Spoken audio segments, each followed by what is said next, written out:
اعوذ باللہ من الشیطان الرجیم بسم اللہ الرحمن الرحیم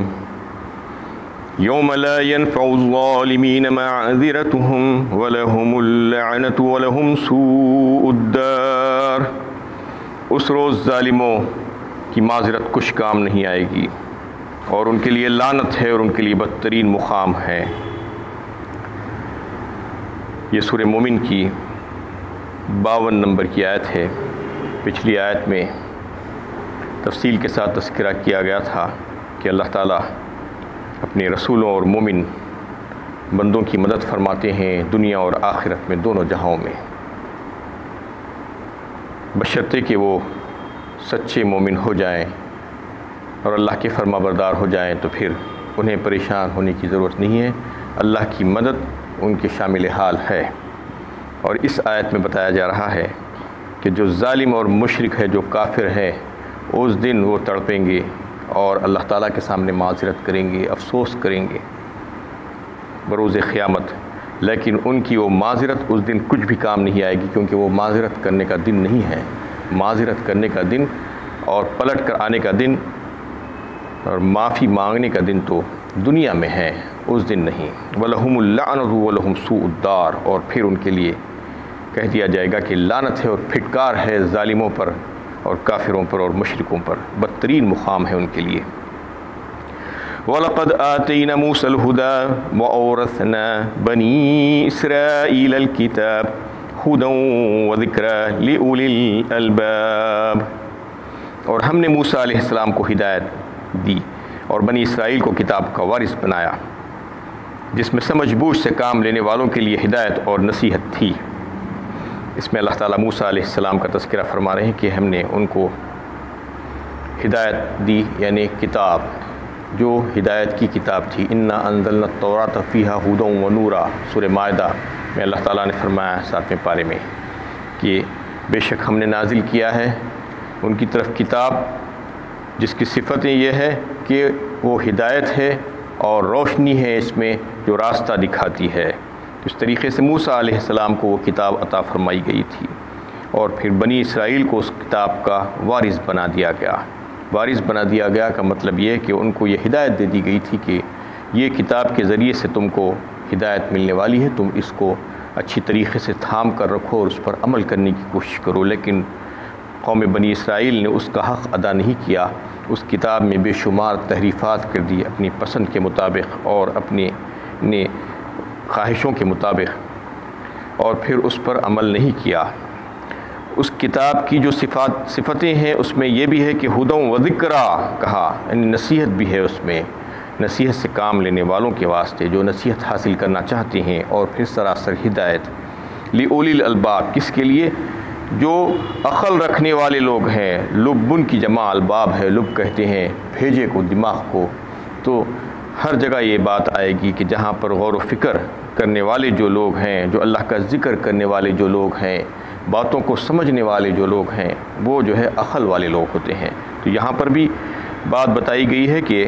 توریت جن کو دی گئی تھی اور پھر اس کو وہ ذریعہ ہدایت اور نصیحت حاصل کرنے کا ذریعہ بنائیں، تو وہ کون لوگ تھے؟ وہ صرف عقل والے لوگ تھے۔ ساری آسمانی کتابوں کے ساتھ یہی معاملہ ہے، جو آسمانی کتابوں کو سمجھتا ہے، اس کو پڑھتا ہے، اس پر عمل کرنے کی کوشش کرتا ہے، وہ عقل والا انسان ہوتا ہے، اور جو بدعقل اور بیوقوف ہوتا ہے وہ آسمانی کتابوں کو نہیں پڑھتا اور اس پر عمل کرنا نہیں چاہتا۔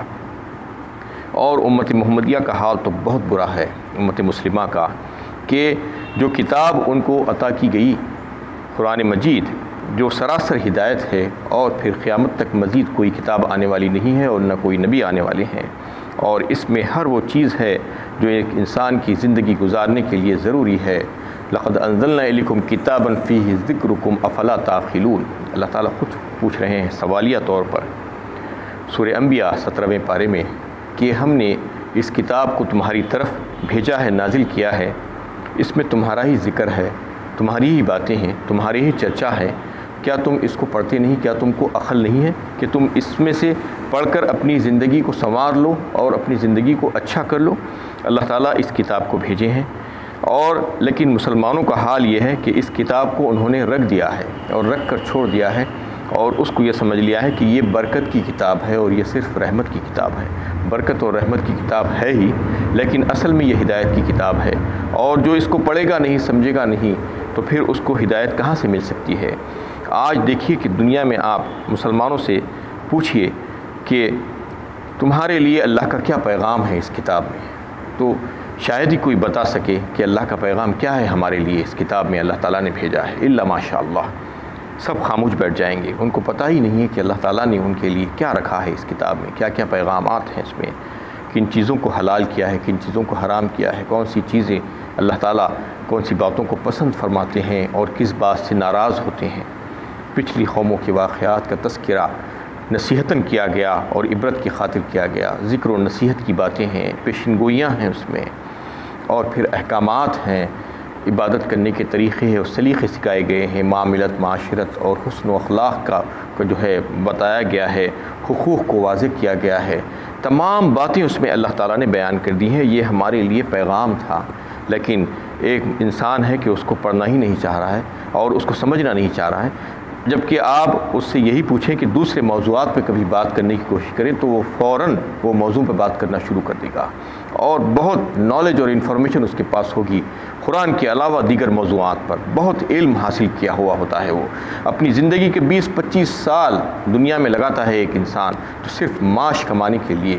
جو کہ اس کو یہیں پر چھوڑ کر جانا ہے، اس کے لیے بہت محنتیں کرتا ہے، بہت ترقی کرتا ہے اور بہت کچھ سیکھتا ہے۔ نہیں سیکھتا تو بس قرآن کو نہیں سیکھتا، اللہ کے کلام کو بس ایسے ہی چھوڑ دیا ہے، یہ سمجھ رہا ہے کہ اس سے کیا فائدہ ہونے والا ہے، جبکہ اس سے ہی فائدہ ہونے والا ہے۔ یہاں کی زندگی تو چند روزہ ہے، ختم ہو جانے والی ہے، اس کے لیے اتنی محنت کرتا ہے، لیکن جو دائمی زندگی ہے، جو ہمیشگی کی زندگی ہے، خبر میں جانے سے لے کر آخرت تک، حشر تک، اور پھر کامیابی کو دارمدار جو ہے آخرت کا، اسی کتاب کی بنیاد ہے۔ اور اس کتاب کو اگر کوئی نہیں سیکھے گا اور اس سے ہدایت حاصل نہیں کرے گا تو پھر اس کی زندگی میں انقلاب نہیں آئے گا، وہ اپنے رب کو اور اپنے خالق اور مالک کو نہیں پہچان پائے گا، سراسر نقصان میں پڑ جائے گا۔ لیکن یہ بات کا اس کو اندازہ نہیں ہے اور اس کو ایسے ہی چھوڑ کر رکھ دیا ہے۔ یہ بڑی افسوس کی بات ہے کہ پچھلی قوموں کو بھی اللہ تعالیٰ جو نے آسمانی کتابیں اتاری تھی ان کے لیے، انہوں نے بھی اس کا حق ادا نہیں کیا، اور امت مسلمہ کا بھی یہی حال ہے، اس سے بدترین حال ہے۔ اور ان کی مثال بالکل ایسی دی ہے اللہ تعالیٰ نے سورہ جمعہ 28ویں پارے میں، مثل الذین حملوا التوراۃ ثم لم يحملوها کمثل الحمار يحمل اسفارا فرما دیا گیا، یعنی توریت پر عمل کرنے کے لیے بنی اسرائیل کو کہا گیا تھا کہ یہ تمہارے لیے ہدایت کی کتاب ہے، لیکن انہوں نے اس پر عمل نہیں کیا۔ ان کی مثال گدھوں کی سی ہے، اللہ تعالیٰ فرما رہے ہیں مثل الذین حملوا التوراۃ ثم لم يحملوها کمثل الحمار، حمار گدھے کو کہتے ہیں، یحمل اسفارا، کیسے کہ وہ گدھوں کے اوپر بہت بڑا بوجھ لاد دیا جاتا ہے، کتابوں کا بوجھ ہے مثال کے طور پہ، لیکن وہ گدھے کو کچھ بھی نہیں معلوم کہ وہ کتابوں میں کیا لکھا ہے، اس میں کیا کیا مضامین ہیں، وہ اس کو نہیں سمجھ سکتا، وہ محض بے خبر ہے اس سے۔ ایسے ہی لوگ تھے وہ، یعنی یہودی، ان کو اللہ تعالیٰ نے کتاب توریت عطا فرمائی تھی، بہترین ہدایت کی کتاب، لیکن اس کو انہوں نے پڑھا نہیں، بالکل ایسے ہی رکھ کر چھوڑ دیا۔ وہ گدھوں کی حالت ہو گئی ان کی کہ وہ کتابوں میں کیا تھا، اس میں کیا مضامین تھے نہیں معلوم۔ آج ہمارے لیے بھی ایسا ہی معاملہ ہے کہ بہت سی کتابیں ہیں، بہت سی انفارمیشن ہمارے پاس، بہترین انفارمیشن ہے، اور جو ہے اللہ کا کلام موجود ہے، سیرت ہے اور احادیث موجود ہے، لیکن ہمارے پاس پڑھنے کے لیے فرصت نہیں ہے، اس کو سمجھنے کے لیے وقت نہیں ہے۔ ایسے ہی حال ہے کہ گدھوں کا سا حال ہے، کتابیں ہیں، سب کچھ ہے، لیکن پڑھ نہیں رہے، سمجھ نہیں رہے اور اس پر عمل کرنے کا ارادہ نہیں ہے۔ فاصبر ان وعد اللہ حق واستغفر لذنبک وسبح بحمد ربک بالعشی والابکار۔ بس اے نبی صلی اللہ علیہ وسلم، آپ مخالفین اسلام کی اذیت رسانیوں پر صبر کیجیے، بے شک اللہ کا وعدہ سچا ہے، اور استغفار کیجیے صبح و شام اپنے رب کی حمد کے ساتھ، تسبیح کیا کیجیے۔ اس میں تسلی دی گئی ہے اللہ کے نبی صلی اللہ علیہ وسلم کو کہ لوگ آپ کی بات نہیں مان رہے ہیں اور آگ سے بچنا نہیں چاہ رہے ہیں، جبکہ آپ ان کو جو ہے اس سے بچانا چاہ رہے ہیں، جہنم کی آگ سے آپ پکڑ پکڑ کر ان کو کھینچ رہے ہیں، لیکن وہ لوگ ہیں کہ اس کی طرف دوڑ کر جا رہے ہیں۔ آپ ان کی اذیت رسانیاں اور جو تکلیف دہ باتیں ہیں اس پر صبر کر لیجئے، جیسا کہ پچھلے نبیوں نے صبر کیا تھا۔ بے شک اللہ کا وعدہ سچا ہے، اللہ کی مدد آ کر رہے گی اور مدد آپ ہی کے ساتھ رہے گی، لہذا آپ استغفار کیجئے، اللہ سے مدد مانگیے۔ واستغفر لذنبک کہا، اپنے گناہوں پر بخشش مانگیے، استغفار کیجئے۔ گناہ کیسے ہو سکتے ہیں؟ اللہ کے نبی صلی اللہ علیہ وسلم پیغمبر تو ایسے ہوتے ہیں رسول کہ وہ معصوم ہوتے ہیں، ان سے گناہ تو ہو ہی نہیں سکتے، لیکن جو اجتہادی خطائیں ہوتی ہیں اس کو گناہ تصور کیا جاتا ہے۔ جو مخربین بارگاہ ہوتے ہیں، جو اللہ تعالیٰ کے قریب ترین جو لوگ ہوتے ہیں، ان سے چھوٹی چھوٹی جو خطائیں ہو جاتی ہیں، جو اجتہادی غلطیاں جسے کہتے ہیں، جو اصل میں گناہ ہوتے ہی نہیں ہیں، گناہ نہیں کہا جاتا اس کو، لیکن اس کی بھی اس کا بھی مواخذہ ہوتا ہے ایسے مخربین کا، اور پھر اس کی اصلاح کر دی جاتی ہے۔ تو اس کے لیے اللہ تعالیٰ فرما رہے ہیں کہ جو بھی اجتہادی کوتاہیاں آپ سے ہو جائیں اس پر آپ استغفار کیجئے۔ کیسے اجتہادی کوتاہیاں ہوتی ہیں اس کا اندازہ آپ کیجئے کہ اللہ تعالیٰ نے ساری کی ساری باتیں وحی کے ذریعے سے آپ صلی اللہ علیہ وسلم کو نہیں بتایا کرتے تھے۔ بعض دفعہ ایسا ہوتا تھا کہ بعض معاملات میں ایسا ہی چھوڑ دیا جاتا تھا، آپ صلی اللہ علیہ وسلم کو مشورہ دیا جاتا تھا کہ آپ جیسا چاہیں اس کو اختیار کریں اپنی پسند سے اور اپنے اجتہاد سے، ان کے ثوابدید پر چھوڑ دیا جاتا تھا، اور آپ صلی اللہ علیہ وسلم صحابہ کرام کے مشورے سے اور خود آپ سوچ سمجھ کر کچھ فیصلہ لے لیتے تھے۔ جیسا کہ غزوہ بدر کے موقع پر، غزوہ احد کے موقع پر ایسے بہت سے واقعات پیش آئے کہ انہیں جنگ کہاں پر لڑنا چاہیے۔ غزوہ احد کے موقع پر بھی یہ بات پیش آئی تھی، یہ معاملہ کہ اندر رہ کر مدینے میں رہ کر لڑا جائے، مدینے سے باہر نکل کر لڑا جائے۔ اس طریقے سے غزوہ بدر کے موقع پر قیدیوں کے بارے میں لوگوں میں اختلاف پایا جا رہا تھا، اور راست وہی نہیں آئی تھی، اس کے بارے میں کچھ نہیں بتایا گیا تھا کہ قیدیوں کے بارے میں کیا کرنا چاہیے۔ تو کچھ مختلف لوگوں نے مختلف مشورے دیے۔ بعض لوگوں نے کہا، جیسا کہ حضرت عمر رضی اللہ تعالیٰ عنہ اور حضرت معاذ وغیرہ، کہ یہ قیدی یہ دشمن ہیں، اللہ کے دشمن ہیں، انہوں نے ہم سب کو ستایا ہے اور ہم کو اذیتیں پہنچائی اور ہم کو اپنے مقام سے نکالا ہے، لہٰذا ان کو قتل کر دیا جائے، پورے کے پورے ان کی گردن مار دی جائے،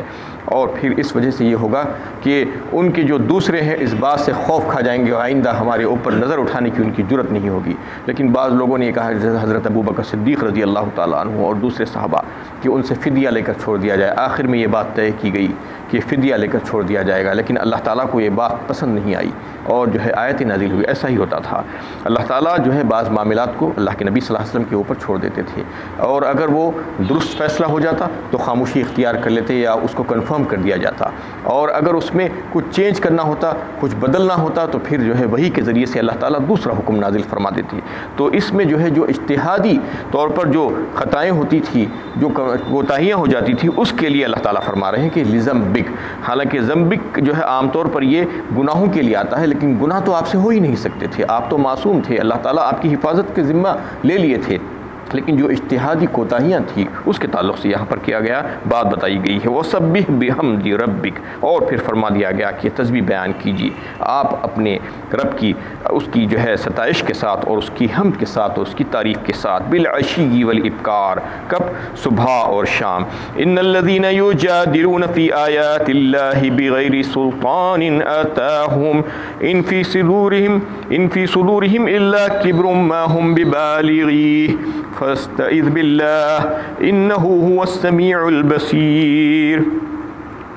جو لوگ اللہ تعالیٰ کی آیتوں کے بارے میں کسی دلیل کے بغیر جھگڑتے ہیں، گویا کہ ان کے پاس دلیل ہے، ان کے سینوں میں کبر اور غرور بھرا ہوا ہے۔ اس میں اللہ تعالیٰ پھر سے فرما رہے ہیں، اس سے پہلے بھی اس قسم کی آیتیں آ چکی ہیں کہ بغیر کسی سند کے آج بہت سے ایسے لوگ ہیں جاہل اور نادان لا علم قسم کے، جو لڑتے اور جھگڑتے ہیں اللہ کی آیتوں میں۔ اللہ تعالیٰ کی آیتوں میں مختلف چیزیں ہو سکتی ہیں، قرآن کی آیتیں بھی ہیں اور دیگر احادیث بھی ہو سکتی ہیں، اور آفاق میں پھیلی ہوئی جو نشانیاں ہیں وہ بھی ہو سکتی ہیں، اس میں بغیر دلیل کے، بغیر سند کے، بغیر علم کے جھگڑتے ہیں۔ یہ اس وجہ سے کہ ان میں تکبر ہوتا ہے، جس میں تکبر ہوتا ہے وہ ایسا ہی کرتا ہے، حق کو ماننا نہیں چاہتا، حق سامنے آنے کے باوجود بھی حق کو جھٹلا کر باطل کو اختیار کرنے کی کوشش کرتا ہے۔ یہ ایسے ہی لوگ ہیں جن کے سینوں میں کبر اور غرور بھرا ہوا ہے، اور وہ اپنے آپ کو ایک بڑی شخصیت سمجھتے ہیں، نبی کے مقابلے میں نبوت جیسے عہدے کو اپنے آپ کو اس کا اہل سمجھتے ہیں۔ ما ہم ببالغی، مگر وہ اس سعادت کو پہنچنے والے نہیں ہیں۔ اللہ تعالیٰ کو اچھی طریقے سے معلوم ہے کہ نبوت کس کو دینی چاہیے اور کس کو نہیں دینے چاہیے۔ فاستعذ باللہ، آپ کفار مکہ کے مقابلے میں اللہ کی پناہ مانگیے، یعنی جو وہ لوگ آپ کو ستا رہے ہیں، ایذائیں پہنچا رہے ہیں، آپ اللہ سے پناہ حاصل کر لیجیے، آپ کے لیے کافی ہے۔ انہ هو السمیع البصیر، بے شک وہی سننے والا اور سب کچھ دیکھنے والا ہے۔ لخلق السماوات والارض اکبر من خلق الناس ولکن اکثر الناس لا يعلمون، آسمانوں اور زمین کا پیدا کرنا انسانوں کو پیدا کرنے کی بنسبت یقیناً بہت زیادہ اہم کام ہے، لیکن اکثر لوگ اس بات کو نہیں جانتے۔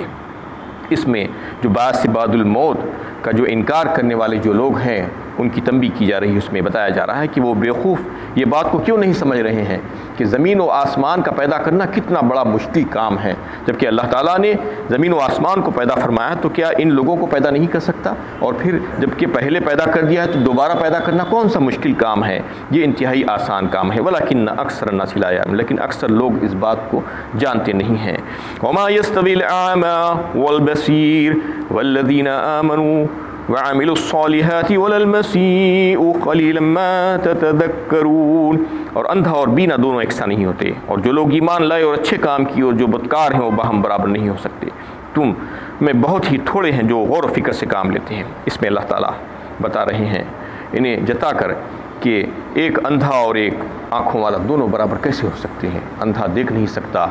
اور جو بینا ہے وہ دیکھ سکتا ہے سب کچھ۔ ویسے ہی جو ہے جو ایک اچھا کام کرنے والا ہے، نیک ہو،